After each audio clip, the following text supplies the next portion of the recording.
I'd like to thank Brinson and Colbin, DS, Cold Hitter, Galaxy Nano, Guardsman Miku, Quinn Gillis, Volley, Dylan Ripley, Juan Pablo, Liz ZQ, Paznik, Josh Russell, Nicholas, Luna Went KIA07, Polish Gamers Unite, Luke Wise 1368, Chris Hess, and the 40 unknown soldiers who have joined the regiment. Thank you all very much. If you would like to hear your name to be read at the start of the video, please subscribe to the channel, or if you're a private subscriber, please leave a comment down below saying that you're a private subscriber, and I'll add you to the list. Thank you all once again very much, and I hope you enjoy the episode. Ladies and gentlemen, welcome back to the channel. Today I bring you Queen of the East, the very first in our series about the Germans, also known as the Black Forest Peak Girl School, also known as Koimoy Mine, also known as Maiden Schutzen Schwarzwald Gipfeld. I probably butchered the German there, but I just think it's funny that there's like 3 different names for the German Girls and Panzer School. So, as per usual, I will be starting the video and going over how the series is going to be. So get the title in. We will be using the Finland and the Eastern Europe maps because both map packs are honestly rather fantastic. Difficulty will be hardcore. We'll be bumping up the difficulty from last time. Economy is going to be large. Campaign size will also be large as well. Or rather, economy is going to be high. Well, high and large, same thing. Fog of War will be turned off because I hate being sniped. Alright, so the Germans excel at armor, as per usual, but with the last update, they also have a very, very beefy infantry as well. Because they actually have early war, mid-war, and late war, and late war comes with the fantastical STG-44, the very first assault rifle. Now, you might be thinking, wait a second, wouldn't the BAR be actually the first assault rifle? Kind of incorrect, because the BAR was considered a light machine gun. Also, to be classified as an assault rifle, the cartridge size has to actually be smaller than a normal rifle round, as in like a hunting rifle round. So the BAR actually takes a bigger the BAR is a bigger caliber. It's not considered an assault rifle because the STG-44 is an intermediary between rifle round and a pistol round. That's a little bit of gun knowledge for you for today. But let's go over the research tree. We will do call in stage 2 as per usual. For the infantry, we will be picking up a rifle squad because the rifle squad is fantastic. We won't go veteran rifle squad just yet, but as you can see, we have a lot of late war. I'm not even going to try to pronounce that. I'm sorry. I'm going to really brush up on my German. But we've got the Volkssturm squads. We got Sturmvolks. We got the Volksgrenadiers. We got Heavy Storm. What is it? Heavy Storm Grenadier Squad, 1944. Like, honestly, when it comes to infantry, the Germans really outclass the Americans. Although the Americans starting infantry, I still think is better because with the MG Grand, M1 Grand. Jesus Christ. Oh, I say one gun fact and absolutely destroy all the other gun facts. Okay, so we'll be unlocking the Panzer 1. We won't necessarily get the Panzer 1 because that's more or less a machine gun tank. Unlock the Panzer 2. What we will do, we won't jump to the Panzer 3 just yet. We will actually go... we'll unlock both of these. So we get an upgraded version of the Panzer 2 and the upgraded version of the Czech Panzer. Alright. So, rifle squad in, 2 rifle squads, and then we will go all the way down, and look at that. So in this video series, unlike the Sanders School, with the Sanders School you basically only got like one school joining the fight. This series is really going to be a multi-school effort. And I'm going to leave a little bit of a surprise. There's a lot more schools than what you think, but we'll have the Finnish schools making their appearance. And then also... Oh, wait a second. Oh, there it is. We'll have these lovely girls also joining in the fray as well with the Panzer II. As I say, with the Panzer II. Also, I just realized I got the Panzer... Well, that's the A. Yeah, I got the A version, not the F version. Ah. Does the F version actually... Oh, the F version also comes with the emblem. Ah. My bad. Actually, can I refund this? I can refund this. Okay. We got the F version. Crisis averted. We got the 2 Fs. Okay, big Fs in chat. Alright, ladies and gentlemen. Let's also look at the map we'll be facing off against. We don't have a research map, but we will go with a munitions map. Alright. So, ladies and gentlemen, Panzer IV. Alright. Welcome, ladies and gentlemen. It looks like this is going to be a quick match. We'll be taking over this little kind of housing area, and then right behind it, across the railroad tracks, another dilapidated farm housing area. There's no farm. It's right next to the church, which, oh my god, these are like... Soviet building codes are just awful, okay? Like, look at these houses. It's completely ramshackle.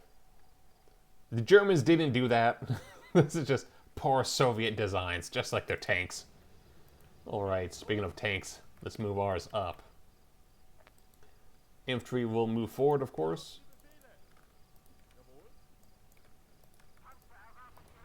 Just like that. Alright. And we're off. Now, you might be wondering, wait a second, you have one more infantry squad than what I've seen you put in. You'd be correct. Unfortunately, I had to redo this battle. Not because I lost, I won. Okay, I never lose.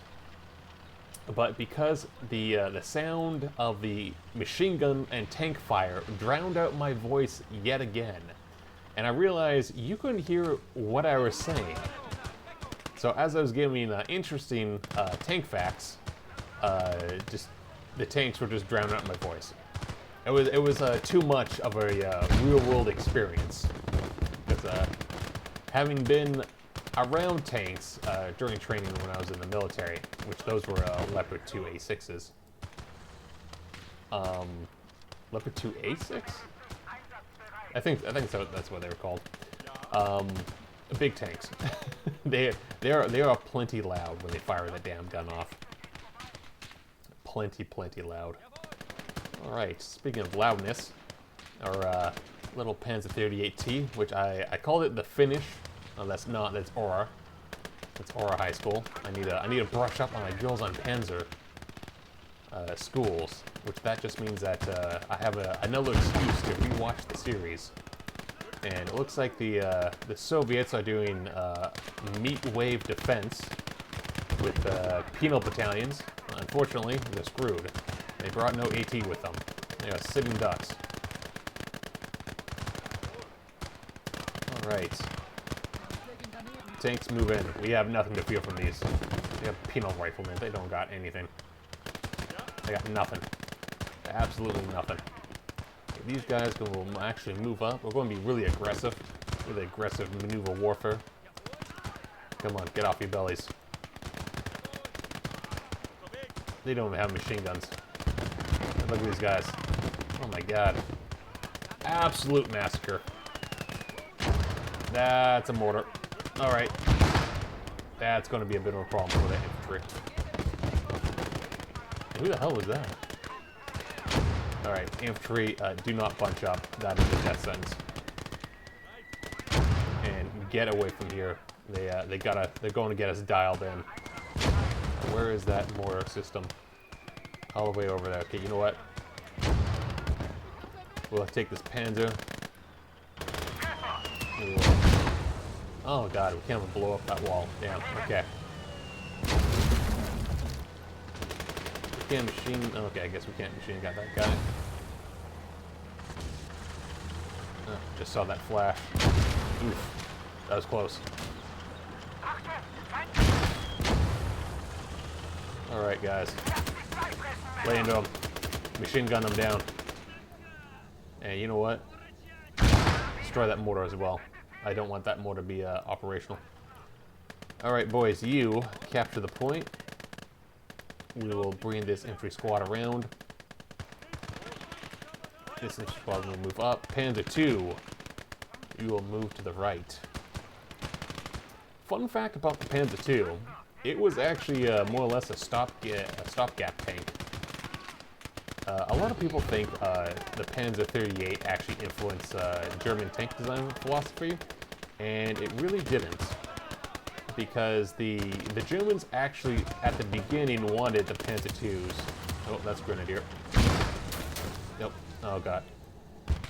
Somebody. Thank you. As I was saying, before I was rudely interrupted by that Prada scum, the Germans wanted the Panzer IIIs and Panzer IVs to be their mainstay tank. The problem was that they didn't have enough of them to go around initially. So, as a kind of stopgap measure, they made the Panzer Is and the Panzer IIs, which the Panzer IIs originally did not have an HE shell. It only had armor piercing. And the Panzer Is was not strictly a training tank as well. Although the first 150 were a training tank, they were used for the time to be a infantry support tank, which isn't as crazy as it sounds. That was actually the main kind of tank theory or thought during the interwar period, where you have quote-unquote female tanks, or tanks that are just machine guns to support the infantry. I believe I know the Americans had it, the Russians had it, and I believe the British also had a version as well. Off the top of my head, Japanese may have also done something similar, but I'm not 100% certain about that. So the Panzer I, although we don't have one featured at the moment, was put to they kind of had like the first proving ground in the Spanish Civil War, and it did not the best. It went up against the Russian T-28, if I remember correctly, and that actually had although it had very light armor, it had a cannon on it that can very easily take out the Panzer I at around 500 plus meters.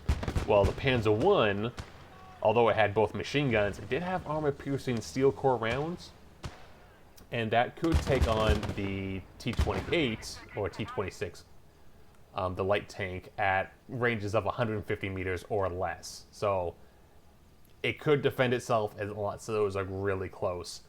And that was the Germans didn't really mind that all too much, because they understood that this tank, the Panzer I, wasn't going to be a mainstay tank, and it was used in a role that it wasn't really suited for. Again, it wasn't suited for against other tanks. Just it was supposed to be other infantry. Although, joke's on them, it was used pretty heavily during the invasion of Poland and the invasion of France, which, again, it kept on getting knocked out by Polish AT rifles and the AT guns. I believe they have the 37mm or the 45mm AT towed guns, which could easily pierce a Panzer I, yeah, hell, even a Panzer II. Funny enough, they did use the Panzer 38 and the Panzer IIs during the invasion of Poland, and both of them were they did okay. Funny enough, I believe Otto Krass, who wrote the book Panzers in the Mud, I believe his first tank was also a Panzer 38 as well during the invasion of Poland, which that also when he got injured because his tank got pierced. So a little fun fact about that. But we have won the match, so I will see you at the end screen. Alright, so we got about 500 materials, 1100 munitions, and about 5 research points. And if we look at the game results, we lost exactly 0 men and 0 vehicles. Off to a wonderful start. Looks like the Panzer II, well, actually no, Panzer 38 was definitely the infantry killer, and then the Panzer II apparently killed a vehicle at some point. I can't remember which vehicle, but it killed a vehicle. Perfect. All right, we will just repair the munitions. So, research. We'll do small defense. And then we will also pick up a light infantry gun. Okay, so tip for playing this game. If you're playing the Germans, always pick up the light infantry gun. It is a fantastic piece of kit. It has both HE to destroy infantry and a heat round to go against light tanks and light skin vehicles. It has direct and indirect fire rolls, and it's really accurate and fast firing. It is honestly, you have to pick up this gun. On defense or attack, it is just amazing. And it will last you, again, until about mid-game. Like, I would rather take this over any mortar system or artillery any day of the week. It's just that good. But speaking of points, we got 2 points left, and we will finally pick up a Panzer III. Although I don't think we can actually afford a Panzer III. After we pick up that light infantry gun, which we will definitely pick up because we're definitely going to be using on the next defense map. And we got 200 points left, and yeah, we cannot pick it up. We can pick up Panzer I, as I've been talking about. But honestly, there's no use. Absolutely no use. Look at the armor. 13-14. It can be pierced by armor-piercing rifles. Dual MG-13s. So these are the MG-13s that have, I believe they're magazine-fed when it came to this vehicle. So, although it was a larger magazine, it's not too good. Not too good at all. Okay, so we've got Panzer 38, we've got light infantry gun. We need ammo. Actually, you know what? Before I forget, we actually have a free ammo upgrade with the infantry cart. So we'll just pick that up and also buy that for 80 points. Can we pick up anything else? Not really. Pick up a tank crew. Do we need a tank crew? Oh, also, for this series, before I forget again, we will not be stealing from Prada, okay? Prada equipment is trash. It is low grade, poorly made, poorly maintained, utter garbage, okay? We are going to focus on German steel and German ingenuity, okay? And also Czech and French and any other school that wants to join. Come on, more May, okay? But not Prada. No Prada. We might steal an American vehicle from them, but that's not really their vehicle. That's Sanders School, okay? Okay, you know what? We're going to save right here. Next episode will be the defense. So, ladies and gentlemen, I hope you had a wonderful time watching the video. I hope I finally got the sound problem fixed so you can actually hear my voice. And yeah, welcome to the Queen of the East. It's going to be a good time. So, ladies and gentlemen, thank you very much, and I'll see you next time.